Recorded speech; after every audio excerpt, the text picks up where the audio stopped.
honor your keen poet spirit, Amanda, and applaud your acclamation as a modern songstress of destiny. I envy your gift to express the inexpressible in your poetry. As with the rest of our nation, I sat in admiration, entranced by the verbal choreography of hope and light as you gave birth to your healing vision and profound insight in front of our wounded capital on Inauguration Day. Then an earlier poem of yours came my way, 8 Reasons to Stand Up Today Against Abortion Bans.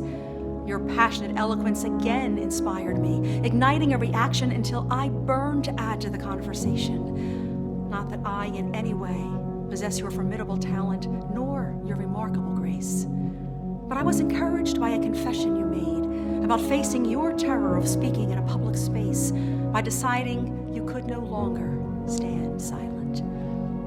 Please accept my humble attempt to imitate your courage, to speak out where I never have before, to use my own awkward words, to chance rejection and a cascade of verbal swords, knowing our opinions will collide and my art fall far short of yours.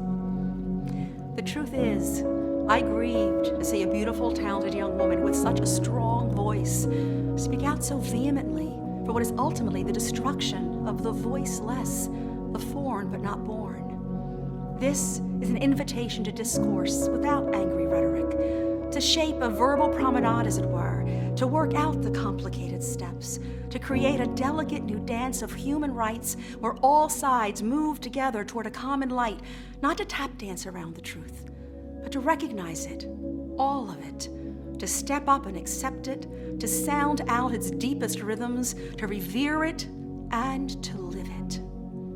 I get it.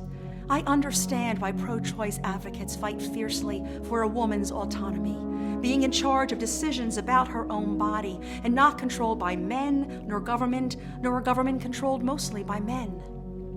But I suggest that by pushing so ardently for sovereignty, you overlook the sanctity, the sacredness of our ability to create new life. Why must our strongness come at the expense of the weakness of the weakest? I recognize your sincerity to preserve the right of such gravity, and I do not want to deny you nor any woman what is yours.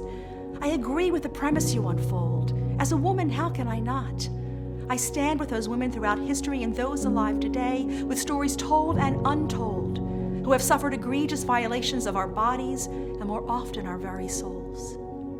And yet, it is crystal clear there are children unborn who are right now suffering deliberate violations of their bodies.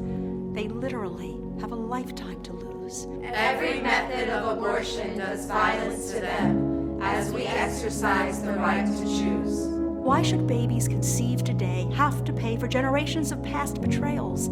The sins of the father should no longer be visited on their sons and daughters with a payment so high it takes their breath away. Abortion is not only about a woman's body. It is about the ending of a developing life tucked within her, out of sight, a life with which she has a unique connection. You are right to say the new human is totally dependent upon its mother, but upon honest inspection, you must admit it is not the mother. From the moment of conception, it is a separate person, as real and distinct as you and I. Our life is like a woven piece of cloth of different lengths, but without any seams. Nothing is added to. We are human from our inception with no exception. The science proves there is no point where we suddenly become human. From the beginning, we have our own DNA and destiny. Like us all, the unborn just need time to grow to their full potential. For the pro-life side, it is about that hidden baby's body, a living human person who should have the rights that all human beings have. Many of the aborted are female, tender sprouts of future women whose rights are being disregarded, dismembered, and discarded. The procedure often leaves a deep wound in the women who terminate their motherhood. It is also about that woman's soul, which many times mourns that loss for a lifetime. You professed that poetry has always been the language of bridges. My hope is that we can cross this bridge together to make life better for all women, born and unborn, to ask what you call charged and challenging questions, so we can empower all women to have real agency to choose to live freely. There are people on both sides of this issue with good hearts, strong minds, and compassionate intentions who may well never agree on the baby.